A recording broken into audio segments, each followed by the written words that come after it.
머리는 시원하게 뚫어주고 가슴은 따뜻하게 데워주는 책 이야기 팟캐스트 책사이다. 안녕하세요. 팟캐스트 책사이다입니다. 책사이다는 참여연대 회원들이 만드는 책 이야기 팟캐스트입니다. 저는 진행을 맡은 박알라딘이고요. 오늘도 김느낌님과 황주부님 나와주셨습니다. 안녕하세요. 네, 안녕하세요. 네, 설 명절이 지났네요.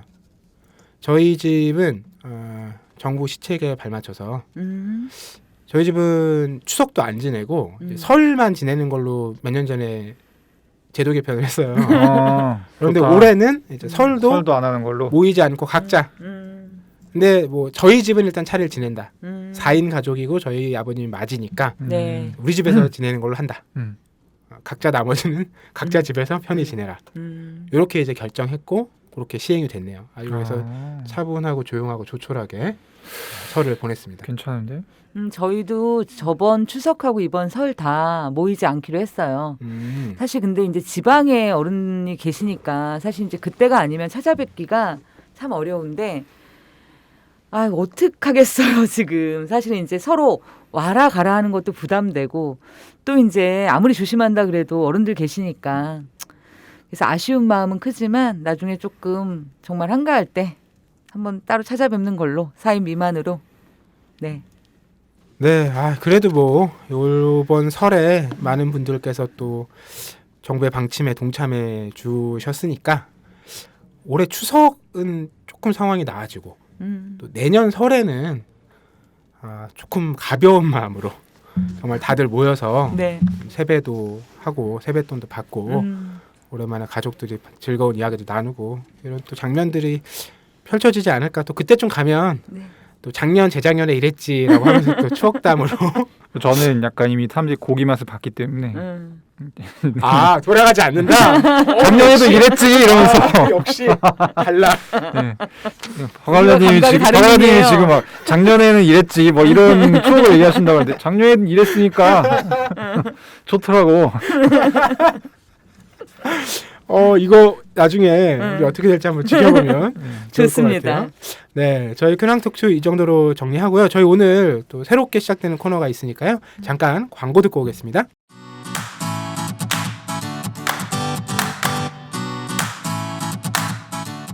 참여연대가 제작하는 책 이야기 팟캐스트 책사이다와 국내 유일의 아시아 전문 팟캐스트 아시아팟 매주 목요일에 번갈아 찾아갑니다. 정부 지원금 없이 회원의 회비로 운영되는 참여연대입니다. 청취자 여러분, 참여연대 회원이 되어주세요. 포털 사이트에서 참여연대를 검색하시거나 참여연대로 전화 주시면 됩니다. 전화번호 02-723-4251입니다. 네, 이 참여연대 회원 가입 광고 바로 황주부님의 목소리였는데요.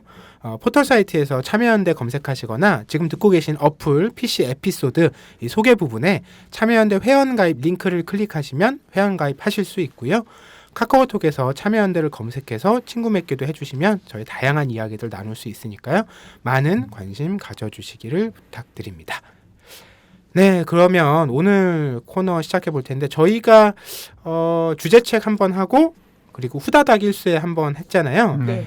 이제 후다닥 일쇄가 원래 이 방송이라는 게 또 어느 정도 시간이 지나면 아무리 반응이 좋고 호응이 좋아도 또 개편이라는 걸 피할 수가 없어요. 맞아요. 분위기에 또 환기가 필요하기 때문에 후다닥 일쇄는 잠시 이제 역사의 뒤안길로 밀어두고 새로운 코너를 만들었습니다. 이름하여 명장면 산책입니다.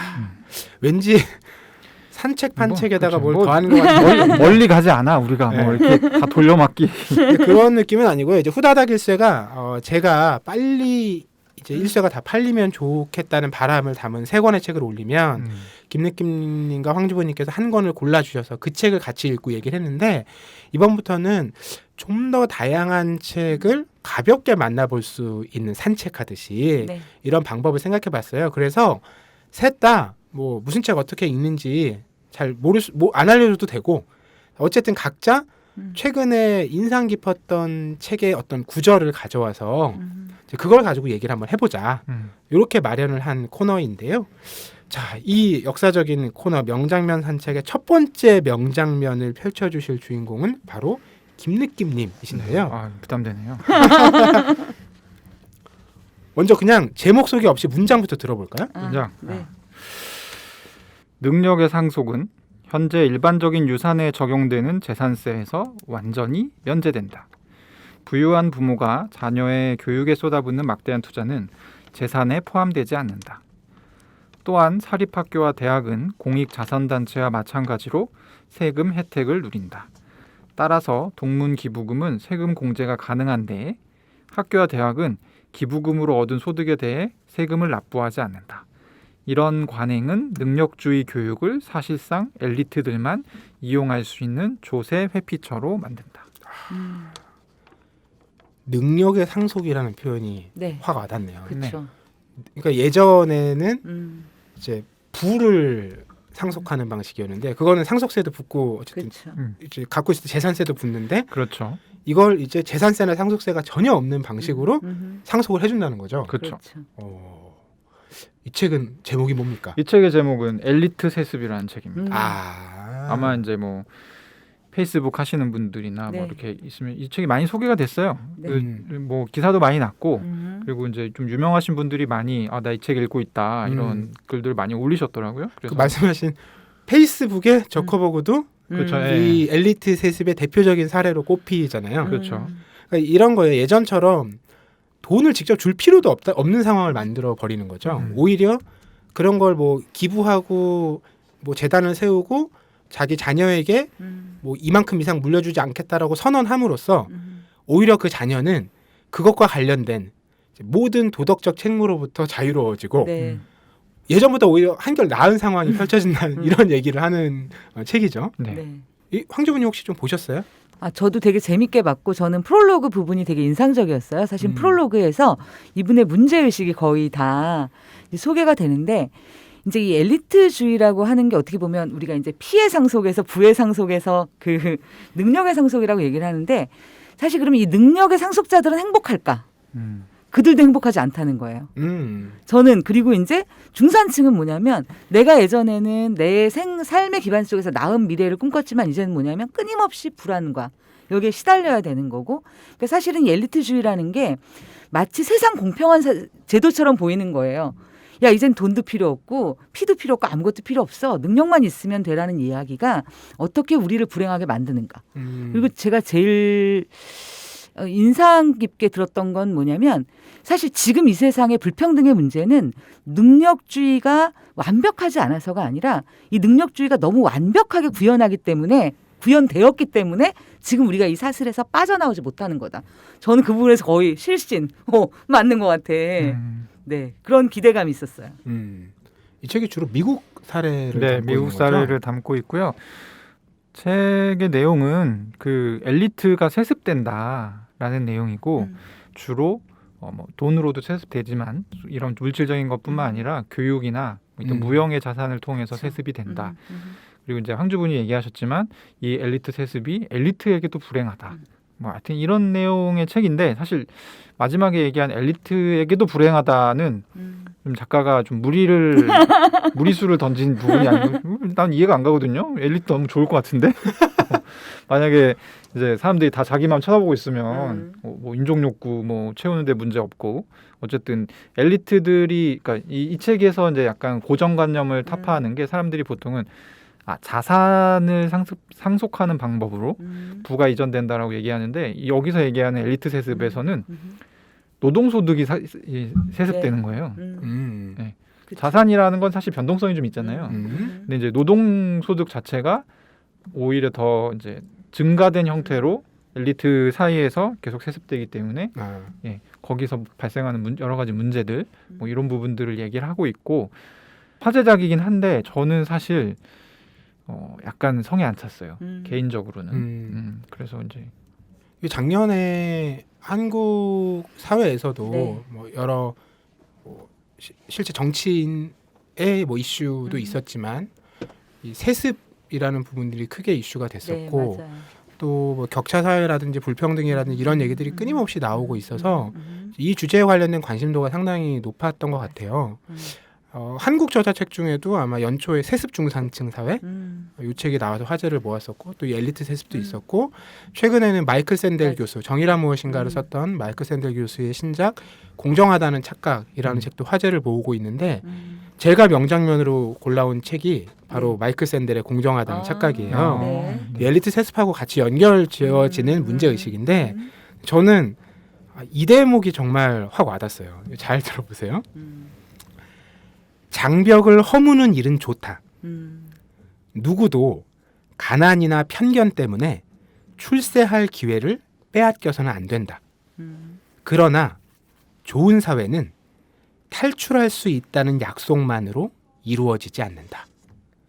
이게 무슨 얘기냐면 당연히 그 여러 가지 교육이라든지 사회적인 안전망을 통해서 이동성이 보장이 돼야 되죠. 뭐 그게 계층이든 지역이든 뭐 소득이든 그 변동성이 있어야 이제 각자가 자기 뜻한 바를 가지고 노력해서 뭐 어떤 성취를 이룰 거잖아요.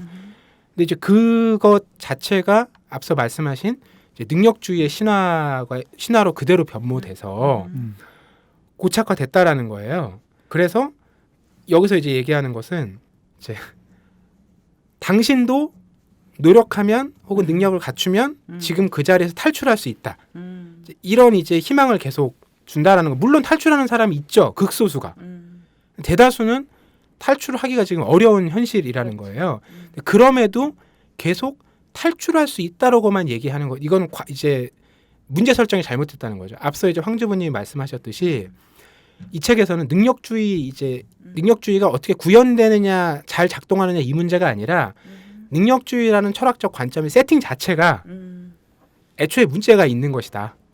그래서 이게 뭐 이제 초기 기독교의 교리부터 시작해서 뭐 롤즈와 하이에크의 논쟁을 거쳐서 이 평등과 이제 그 계층 이동성과 이제 능력에 따른 적정한 보상 이 얘기를 쭉 다뤄요. 그런데 그런 철학적인 논쟁과 물론 연관되기도 하지만 그것과 또 무관하게 미국 사회는 전체적으로 봤을 때 능력주의가 신봉되면 될수록 능력을 가지고 자기 계층을 변동할 수 있는 가능성은 오히려 줄어들었다. 근데 이게 왜 문제냐?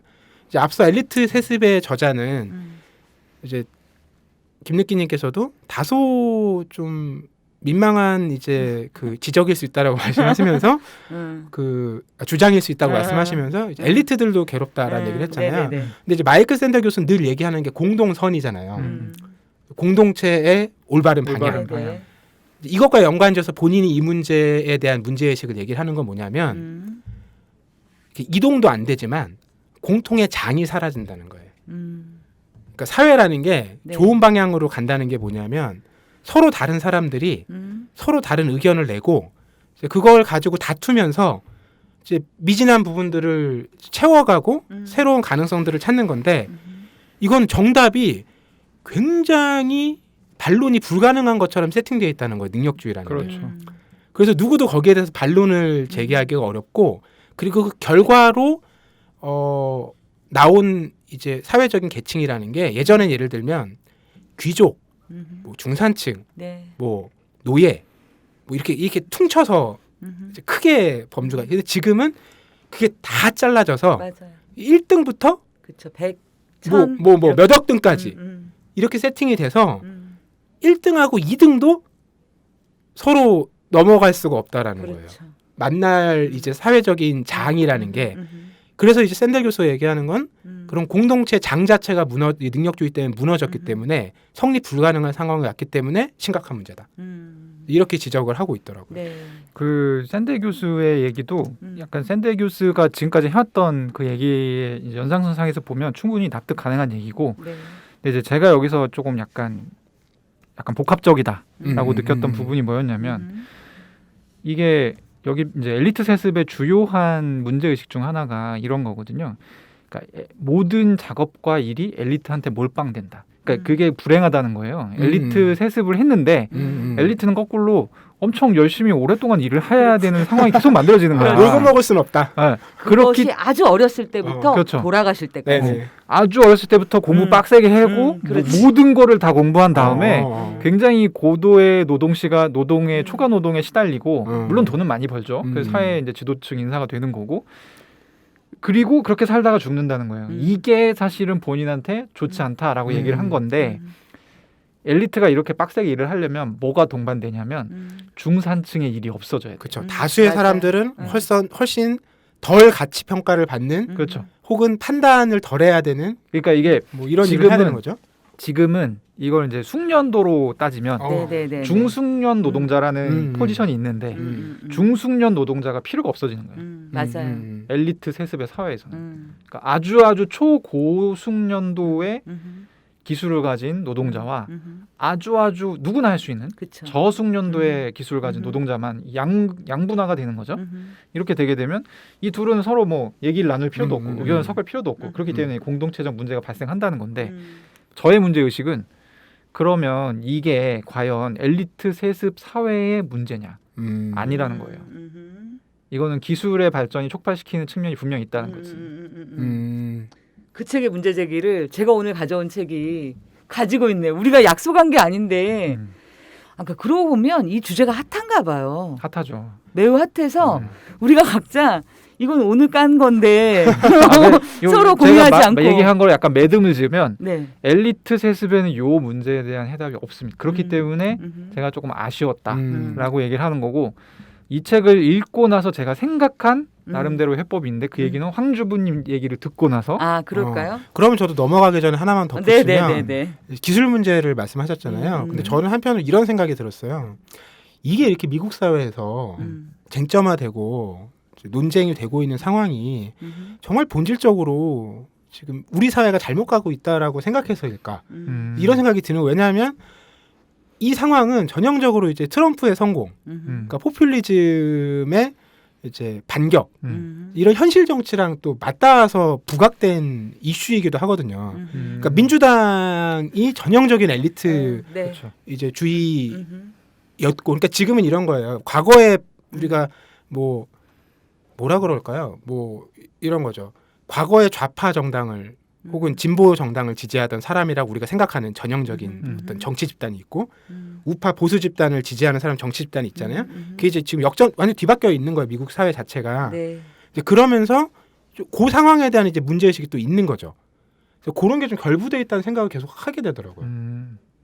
과연 트럼프라는 이제 그런 놀라운 사람, 대단한 사람, 어쨌든 그런 불쏘시개가 없었다면 이게 이렇게 드러났을까라는 생각이 들더라고요. 한편으로는. 네. 맞아요. 네. 엘리트 그러니까 최근에 이제 얼마 전에 그 게임스탑 공매도 사건 있었잖아요. 아, 네네. 그러니까 이게 그것도 비슷한 맥락의 얘기죠. 네, 이게 이제 저번에 저희가 소개했던 책이 정치적 부족주의이고 네네네. 이게 이제 해당 로컬 지역에 정서적인 특징이 있다라는 건데 저는 몰랐던 사실을 그 사건으로 알게 된 게 게임스탑이 전모를 모르는 사람들이 계실 수 있으니까 제가 간략하게 설명을 해드리면 게임스탑이라고 해서 그 게임 관련된 뭔가 굿즈를 파는 되게 조그마한 회사가 있어요. 거의 뭐 주가가 굉장히 낮아요. 몇 불 안에. 그리고 조만간 오프라인 매장 정리하고 망해가는 수순이에요. 그래서 이제 공매도를 전문으로 하는 헤지펀드가 여기를 노리고 선언을 합니다. 공매도를 하겠다. 이 얘기는 뭐냐면 공매도를 하게 되면 주가가 원래 천천히 떨어져야 되는데 훨씬 빠르게 떨어져요. 그리고 떨어지는 만큼 공매도를 한 사람은 돈을 벌게 되죠. 그래서 이제 헤지펀드들이 수익을 극대화하기 위해서 이걸 하겠다라고 했는데 여기에 이제 레딧이라고 해서 미국의 되게 유명한 SNS 사이트가 있는데 거기에 있는 한국으로 치면 DC인사이드 주식 갤러리 같은 그런 게시판이 있는데요. 거기에 있는 친구들이 이제 이 자식들이 막 이러면서 이제 주식을 막 사기 시작한 거예요. 개미들이. 공매도는 내가 주식이 없는 상태에서 빌려서 주식을 파는 건데 팔면 가격이 내려가겠죠. 그걸 다 개미들이 사주는 거야. 그러니까 이제 막 이게 싸움이 엄청 커지면서 여기 들어간 돈이 막 기하급수적으로 늘어나고 갑자기 이 말도 안 되는 이 게임스탑이라는 주식 가격이 떡상합니다. 원래는 뭐 한 10달러도 안 되던 걸로 알고 있었는데 하여튼 이게 $500까지 가요. 이렇게 되니까 이제 공매도 세력 입장에서는 이거 나중에 빌린 거잖아. 물어낼 수가 없지. 다 이거 사서 갚아야 되거든요. 그치. 이거 어떻게?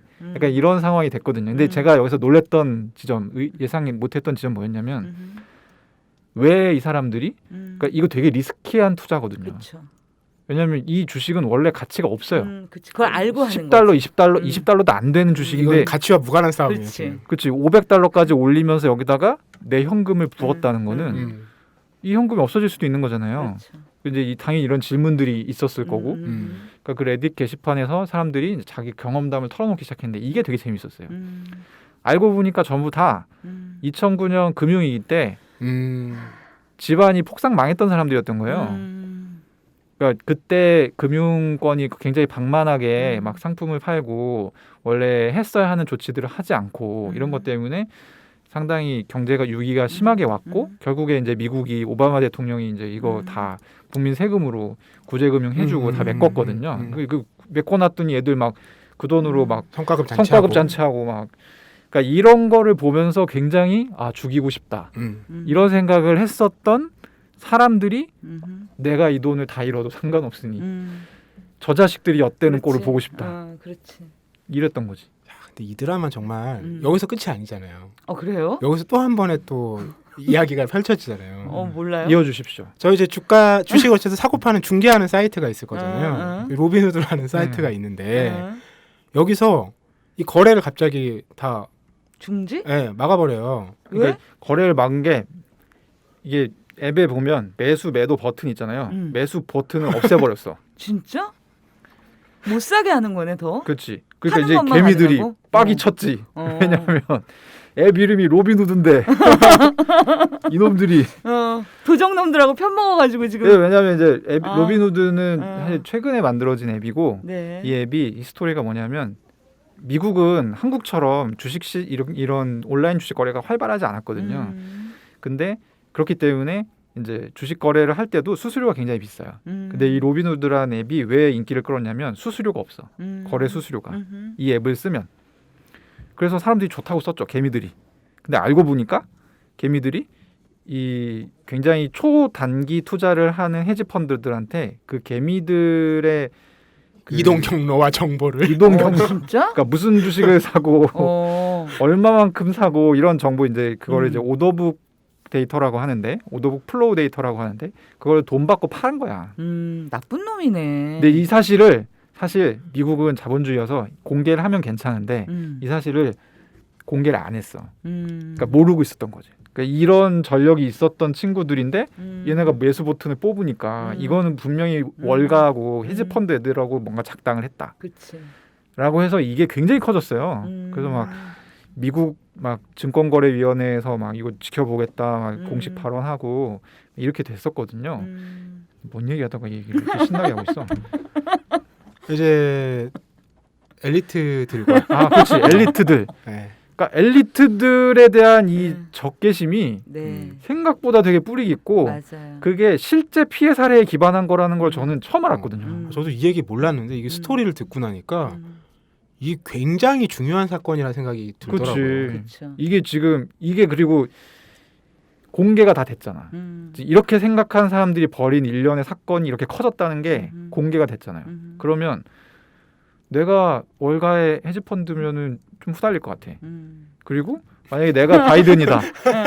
민주당은 전통적으로 월가 치다지만 지금 나라가 반쪽이 난 마당에 대놓고 뭔가 이렇게 못할 것 같다는 생각이 전 들었거든요. 그래서 요거 되게 재밌다. 재밌는 사건이다. 라는 생각이 들었죠. 이거 전체 스토리가 책으로 나올 것 같아. 기대하고 있어요. 이게 지금 영화로 재밌겠네, 영화로 진짜. 만들어질 거다. 이런 얘기가 있어요. 우리가 그 현장을 지켜보고 있는 건가요? 그렇죠. 지금 중계 방송 하셨고? 네. 그렇군요. 자, 그러면 이제 이어서 황주부님께서 가져오신 명장면 산책 문장부터 만나볼까요? 제가 문장을 뽑는 능력이 없어서 두 개를 골랐어요. 네네. 하나의 문장으로 제가 할 수 없을 것 같아서 첫 번째 문장 읽겠습니다. 요즘 사회는 평생 교육을 엄청나게 강조하죠. 과거에는 대학 공부가 교육의 끝이었다면 이제는 스스로 평생 교육을 받으며 세상을 헤쳐나갈 기술과 지혜를 습득하라는 거예요. 이를 위해 정부가 해야 할 일은 자신의 삶은 스스로 책임져야 한다는 사실을 사람들이 순순히 받아들이도록 만드는 것이라 규정하고 있죠. 라는 문장 하나 하고요. 거기서 핵심은 자기 삶은 스스로 책임져야 그렇죠. 된다. 이제 우리가 평생 교육하면 사실은 뭐가 되게 많이 받는 것 같잖아요. 그런 누리고. 느낌이었죠 예전에는. 그렇죠. 근데 사실은 이 평생 교육이란 말이 나오게 된 계기 자체가 이제 계속 사회에서 필요한 사람이 돼야 된다는 그쵸. 거죠. 너가 필요한 사람임을 스스로 증명하고 네 돈으로 알아서 공부를 해라. 이런 얘기들이 좀 있는 거죠. 또 하나의 문장을 읽겠습니다. 마치 이 세상에 존재하지 않는 것처럼 살아가는 가난한 이들이 사회에 도움을 요구한다는 건 곧 노동윤리를 갖추지 못한 사람 취급을 받고 스스로 사람 구실을 못하는 쓸모없는 존재라는 걸 밝히는 것과 같아요. 그래서 이들이 선택한 삶은 보이지 않는 삶, 아무것도 요구하지 않는 삶이에요. 여기 송파 세모녀 사건에 우리가 슬퍼한 이유 또한 이들이 아무것도 요구해서는 안 된다는 가난한 자들의 윤리를 끝까지 지켰기 때문일 수도 있어요. 라는 문장입니다. 가난한 자들의 윤리. 네. 이거 어떤 책인가요? 제목하고 저자분 소개 좀 부탁드릴게요. 제목은 새로운 가난이 온다예요. 그냥 가난도 힘든데. 네. 그리고 표지를 보시면 제가 이 표지를 못 보여드려서 너무 한이 되네. 딱 그냥 읽혀요. 이 표지를 보면 이게 어떤 거구나. 그래서 이제 고개를 숙이고 있는 한 사람이 있고요. 네.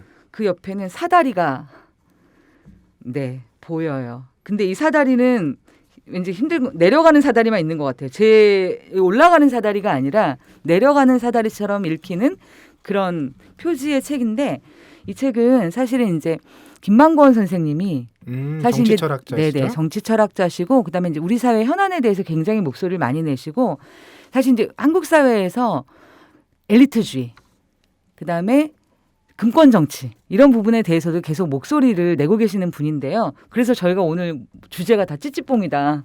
우리 너무 진짜 이게 핫한가 보다라고 느꼈던 것 같아요. 그러네요. 왜냐면 네. 같은 교회 속에서 네. 이제 상층부 얘기를 앞서서 많이 나눴다면 네. 이제 하층부에서 겪게 네. 되는 또 새로운 국면들에 대한 이 얘기들이 펼쳐져 있겠네요. 네네네. 이 책은 그럼 주로 한국 사례를 가지고 이야기를 풀어가고 있나요? 일단 이게 사례라기보다 저는 김만권 선생님의 가장 탁월한 장점은요. 정말 요약을 잘 하신다는 거예요. 그러니까 어떻게 보면 지금 이 사회가 왜 왔는가를 하나는 역사적 측면에서 예를 들어서 뭐냐면 제1기계형 산업혁명이 노동자에게 준 것은 처음에는 우리가 우리의 일자리를 다 빼앗기고 기계가 우리를 잡아먹을 거라고 생각했지만 실제 산업혁명의 결과 복지사회가 왔어요. 왜냐하면 이 산업혁명의 이 역군들을 먹여 살리기 위해서는 건강한 노동자가 필요했고 서로를 보호하는 사회 시스템이 만들어졌었죠. 국가적으로는. 근데 이제 이 시스템 속에서 큰 변화가 왔던 게 신자유주의예요.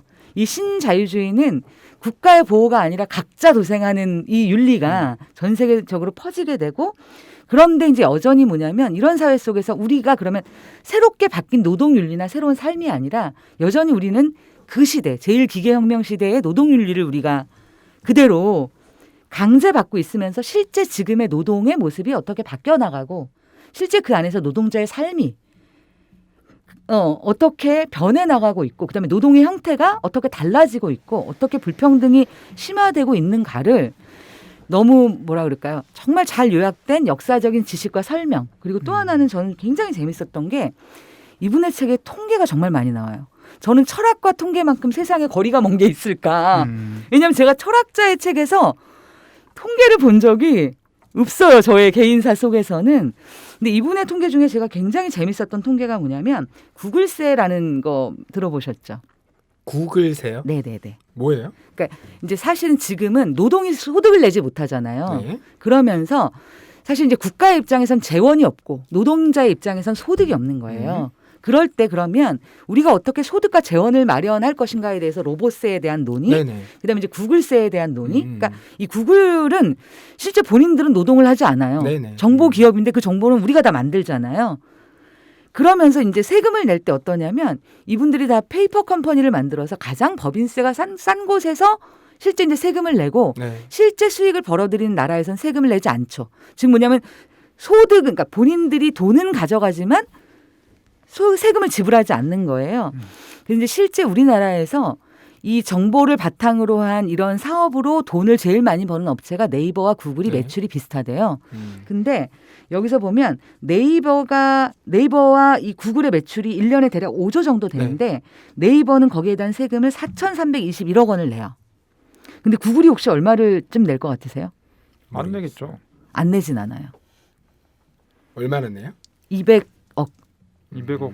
4,321억과 200억이면 그러니까 4,100억의 차이가 나는 거예요. 네네. 그러니까 사실 같은 행위로 돈을 범해도 불구하고 이게 어떻게 보면 지금의 기업의 구조, 지금의 예를 들어서 뭐냐면 아까 그 기술이라고 표현됐던 이런 디지털 기반의 기술들이 돈을 버는 방식은 예전에 월마트나 이런 데가 돈을 버는 방식과 다르잖아요.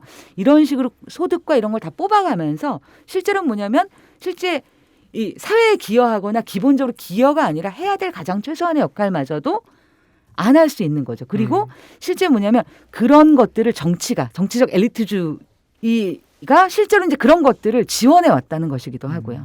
네. 그런 점에서 김립기님 말씀하신 기술 얘기도 네네네. 들어있고 예, 연결이 되어 있고 오늘 얘기했던 네. 이제 능력주의가 네네네. 사실 앞서 말씀하신 네. 이제 가난한 사람들의 입을 막는 그렇죠. 중요한 음흠. 작동 원리죠. 음흠. 왜냐하면 당신 탓인데 그렇죠. 당신이 약간 스스로 책임져라는 얘기랑 동어 반복이긴 하지만 네네. 당신이 뭘 안 해서 이제 혹은 뭘 잘못해서 이제 그 결과이니까 스스로 책임져야 된다 이제 이 얘기인 거잖아요. 능력주의라는 게. 네.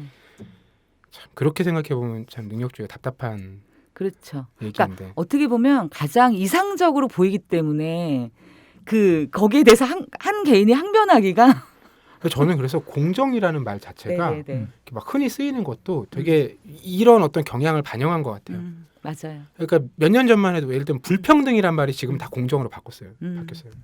그러니까 불평등이라는 건 이제 말 자체가 이제 부정적 이제 뉘앙스와 지적하는 상황을 갖고 있어서 그게 문제라는 느낌이 들거든요.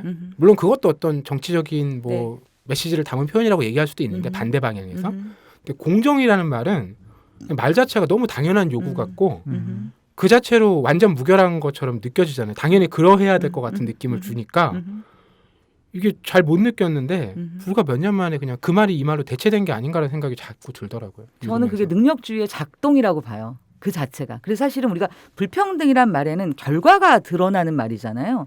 그럼 이 결과를 보고 우리가 무엇을 사유해야 되지? 무엇을 보정해야 되지라는 우리가 접근을 하게 되는데 공정이란 말에는 출발도 없고 결과도 없어요. 그렇죠. 공정이란 말이 포함하는 건 그냥 과정인 거죠. 그 과정에서 이게 같았어? 이 과정이 지금 프로세스가 제대로 진행됐어? 근데 사실은 우리는 출발이 다르고 결과가 다른데 그 과정만을 똑 잘라서 이걸 본다는 것 자체가 누구를 위한 걸까? 저는 사실은 솔직하게 얘기하면 능력주의를 부정하지 않아요. 근데 저는 무슨 생각을 하냐면 그러니까 가장 큰 문제는 능력주의를 아닌 걸 가지고 능력주의라고 말하는 게 문제인 것 같아요. 그러니까 능력주의라고 하면 우리는 그 능력이 굉장히 우선시되고 중요시되고 모든 평가의 기준이 되는 그런 거라고 생각하잖아요. 근데 우리는 능력을 계측할 수 있는 능력이 없어요. 동의되는 면이 있네요. 그래서 아까 이제 이 책이 엘리트 세습이라는 책이 물론 좋은 책이고 이런 주제에 대해서 관심이 있으신 분은 관심이 있는데 내가 사실 뭘 잘 몰라 그런 분들은 꼭 읽어보셔야 될 책이라고 저는 생각해요. 이게 개괄적인 설명이 굉장히 잘 돼 있어요. 그 저자는 뭐 20년 동안 이 책을 썼다고 하는데 제가 보기엔 20년 쓴 책 치고는 약간 티가 안 나긴 하지만 어쨌든 많은 정보를 담고 있기 때문에 좋은 책이고 다만 이 책에 안 나오는 내용이 뭐냐면 그래서 어떻게가 없어요.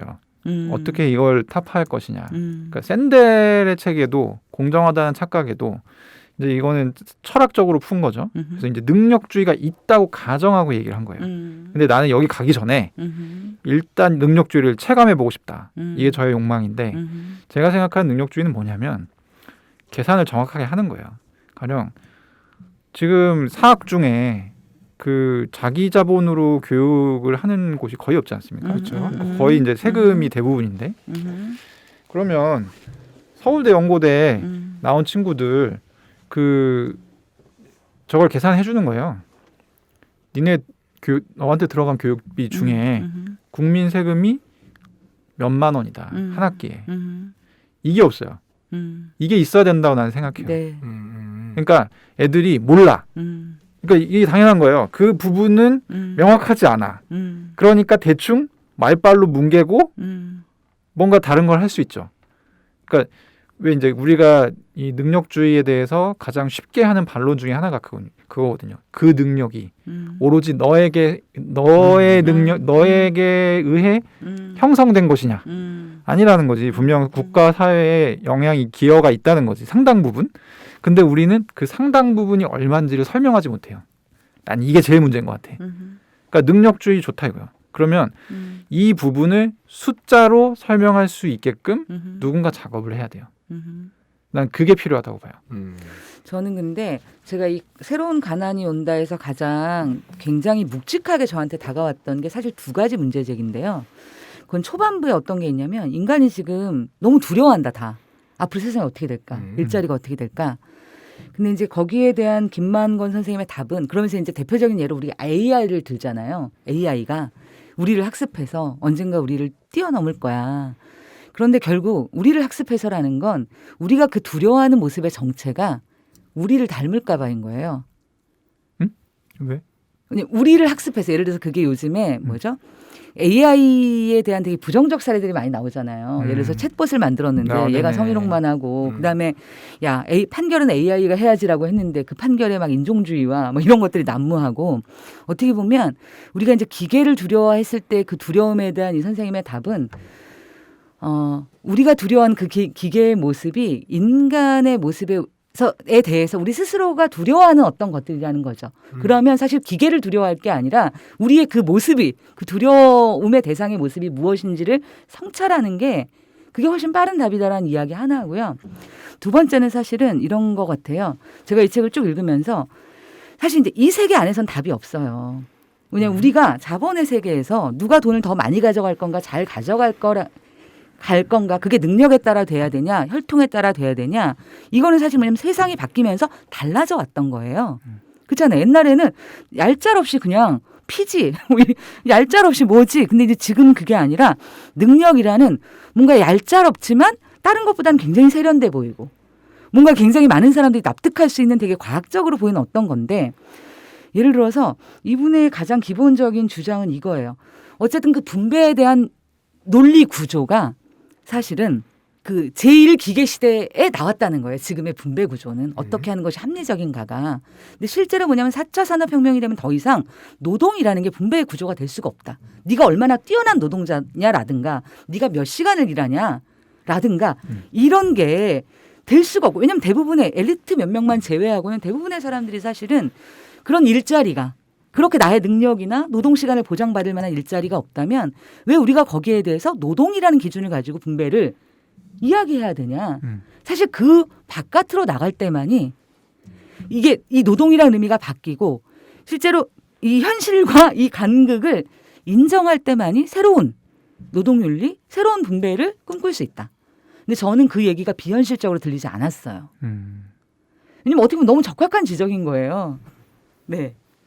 뭐 두 분 말씀이 다 좀 일리가 있다고 생각이 드는데 왜냐하면 이렇게 넘어서려면 사실 현실에서는 이런 정산과 설명이 필요하긴 하거든요. 맞아요. 네, 왜냐하면 많은 사람들이 뭐 그렇게 가는 게 좋은 방향이지라고 생각하지만 현실을 바꾸기 쉽지 않은 건 결국 이 정산 문제가 되게 간단치 않아서 그런데 일종의 이제 그 기본소득 비슷한 네. 네, 그런 아이디어인데 기본소득을 하려고 해도 계산을 해야 되는 거지. 왜 이 그렇죠. 사람한테 맞아요. 돈을 줘야 되고 이제 노동을 아예 안 하는 것은 아니고 기본소득을 받게 되면 소비하는 노동을 하게 되죠. 그러니까 소비가 노동을 대체하게 되는 약간 그런 상황인 건데 그러니까 미래를 예측한다는 게 굉장히 어려운 작업인데 저는 사실 노동이 사라질 것 같다는 생각을 하지 않고 왜냐하면 이제 약간 복잡한 얘기인데 AI가 인간을 대체하기 위해서는 그러니까 AI가 혁신을 해야 됩니다. 스스로. 다른 어떤 것이 없이 그러니까 가령 이제 우리가 반도체를 생산하는 AI 만들잖아요. 그럼 지가 계속 더 나은 모델을 만들어줘야 돼요.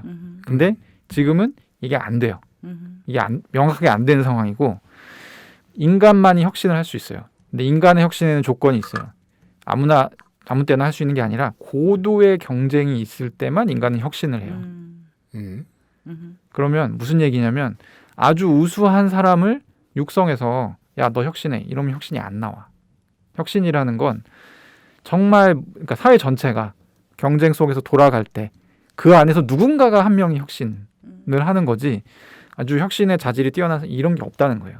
그러면 이 문제가 뭐냐면 혁신을 하기 위해서는 모두가 뭔가 경쟁을 해야 되고 이거는 뭐냐면 모두가 말하면 일을 갖고 있어야 된다는 얘기거든요. 작업을 하고 있어야 된다는 얘기예요. 그러니까 쉽게 얘기하면 지금 뭐 인간의 노동을 로봇이 다 대체하고 이런 세상은 사실 오지 않아요. 왜냐하면 이렇게 되게 되면 생산성이 떨어지기 때문에 인구는 증가하고 그러니까 대안이 되지 못해요. 물론 이제 부분적으로 대체를 하겠지만 로봇이 결국에 혁신이 인간의 계속 작업인 이상은 그렇게 되기는 힘든데 저도 이제 그 기본소득 유의 얘기 그래서 이제 아마 새로운 가난이라는 것이 이제 그런 네. 것일 텐데 그러니까 사실 저런 세상이 올 것 같다는 생각이 들면서도 사실 이 연결고리에 대해서 상상이 잘 안 돼요. 왜냐하면 우리가 가지고 있는 이 생산성이라는 것은 한순간도 놓을 수 없는 것이거든요. 근데 저걸 이제 새로운 가난이 온다 해서 어떤 그러니까 대부분의 사람이 기본소득을 받고 이렇게 되는 세상이 딱 되는 순간 생산성이 뚝 떨어지기 때문에 이 두 가지의 사회상이 저로서는 잘 연결이 안 되는 거지. 저는 근데 충분히 이해가요. 김느낌님 말씀이 아마 다수의 사람들이 갖고 있는 돌파 안 되는 지점일 거라는 생각해요. 네. 네, 왜냐하면 어떤 면에서 되게 좋을 것 같고 괜찮을 것 같은데 이게 인간 존재라는 것이 이제 살아온 네.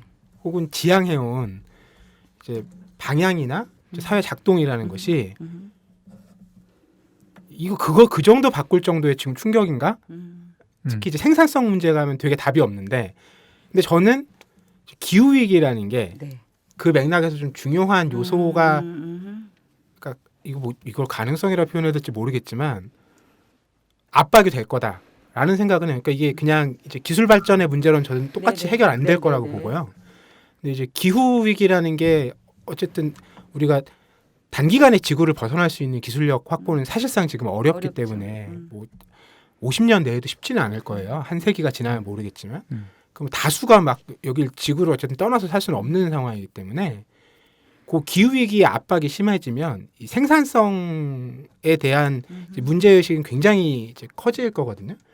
그 맥락이 오면 이제 뭔가 다른 상상이나 혹은 소극적인 인류를 생각해 인류가 지금까지 발전해온 혹은 돌파해온 방법들을 생각해보면 소극적이지만 생산성을 낮출 수도 있겠죠. 뭐 그런 선택을 할 수도 있겠죠. 이 전체적인 사회 공동체가 어쨌든 그런 방법을 찾을 것 같긴 한데 그걸 빼놓고 그냥 사회 시스템이나 이런 기술 발전만 놓고 보면 사실 인간이 이제 안 그럴 것 같다는 생각이 많이 들어요. 우리는 지금 사실 전 세계적으로 아주 큰 규모의 전쟁을 겪지 않고 50년 이상이 흘렀기 때문에 네. 사실 아주 간단한 방법을 상상하지 못하는데 인간이 너무 많은 겁니다. 리셋 버튼이 네, 인간이 너무 많은 거고 트럼프가 트럼프 이제 끝났죠. 이 트럼프 드립할 때 참 재밌었는데 어쨌든 미국 대통령이 핵 버튼 누르면 그냥 세계의 절반은 사라지는 거예요. 그렇죠. 근데 이제 사실 기후 위기의 가장 큰 팩터 중에 하나가 인간이고. 그러니까 이제 왜 그 예전에 킹스맨이라는 영화 보면 네네. 거기서도 날려버리잖아요. 이 사람이 너무 많다. 이게 인간이 악이기 때문에 너무 많다 하면서 이제 날려버리고 우리 그 타노스 나왔던 네. 뭐였죠? 그 어벤져스에서도 보면 타노스가 딱 튕겨가지고 정말 무작위로 본인 포함 절반을 날리잖아요.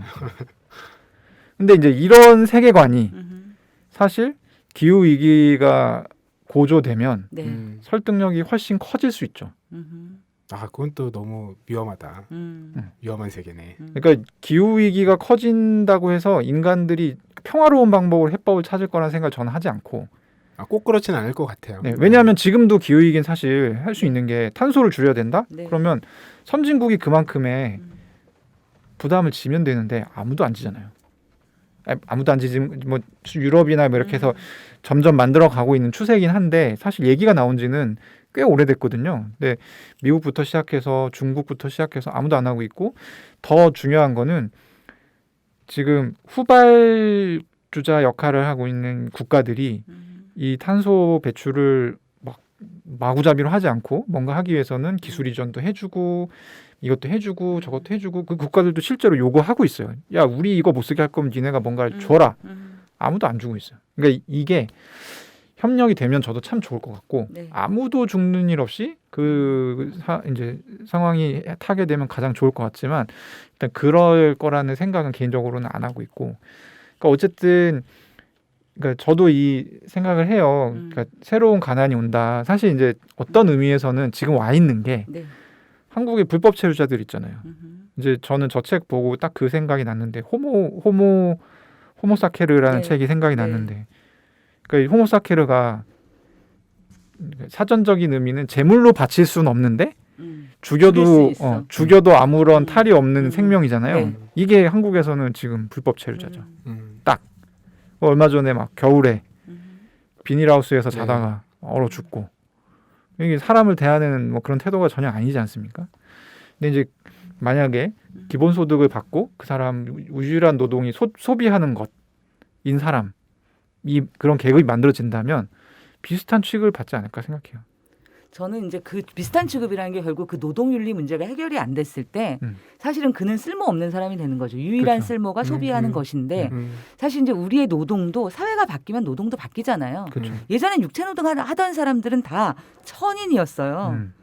근데 이제 산업혁명 시대가 되면서 그들이 산업 역군이 되고 노동자가 되고 집안의 기둥이 되고 나라의 기둥이 된 거죠.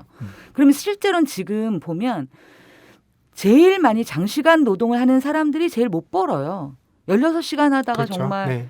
피를 토하고 그렇지 않나요? 아니면 너무 일을 하고 싶은 욕망이 강할수록 일이 없어요. 아예. 그렇죠. 그분들에게 제일 강한 거예요. 그러면 세상이 이렇게 변했는데 우리가 그 잣대를 가지고 이 세상을 계속 가져간다는 게 얼마나 사실 위험한 일인 거예요. 굉장히. 그래서 제가 주장하는 것이 이 모든 것들을 모아놓고 한번 우리가 생각을 해볼 필요가 있고 그런 생각을 하기 위해서는 계산이 필요하다. 먼저 계측하고 계량해야 된다. 네. 우리가 지금 어떻게 뭘 투입해서 뭘 생산하고 있는지 이런 것들을 명확하게 딱 짜고 그 다음에 설계를 할 필요가 있다. 놀때 홍대 참여연대 우리가 할 수 있는 것들 지금 뭐하네 놀때 홍대 참여연대 아직도 회원가입하지 않고 뭐하네 놀때 홍대 참여연대 우리가 할 수 있는 것들 지금 뭐하네 놀때 홍대 참여연대 아직도 회원가입하지 않고 뭐하네 바로 너 바로 너 바로 너 바로 너 당신이 우리의 든든한 배후 0% 우리가 받는 정부 지원 0% 시위꾼 아냐 시민의 파수꾼 유엔이 인정하는 시민단체 파트너 행동하는 시민과 함께하는 권력 감시기구 참여연대 놀땐 홍대 참여연대 우리가 할 수 있는 것들 지금 뭐하네 놀땐 홍대 참여연대 아직도 회원가입하지 않고 뭐하네 놀땐 홍대 참여연대 우리가 할 수 있는 것들 지금 뭐하네 놀땐 홍대 참여연대 아직도 회원가입하지 않고 뭐하네 아, 이 새 코너 런칭하면서 뭐 이런 명장면 산책 좀 가벼운 마음으로 이렇게 해보려고 했는데 20분 안에 녹음이 목표였던 것 같은데요. 또 셋이 또 맞춤하게 또 엮여 있는 문제들을 가져와서 이상해요. 주제책 할 때는 되게 엉뚱한 책들을 잘도 가져오는데 이 명장면 산책 하니까 또 비슷한 계열의 책들을 가져와서 오늘 또 의외로 거의 주제책 못지않은 더 뜨거운 논의들을 나눴던 것 같습니다. 뭐 오고 가는 여러 가지 논쟁거리들 중에서 여러분들께서 같이 고민해 보실 만한 그런 지점들을 한두 개쯤 만나셨으면 좋겠다는 바람이고요. 명장면 산책 다음 방송에서도 또 재미난 장면들로 여러분들과 말씀 나눠보겠습니다. 네, 저희 책사이다 참여연대 회원들이 만드는 책 이야기 팟캐스트고요. 다음 방송에 또 찾아뵙겠습니다. 고맙습니다. 네, 감사합니다.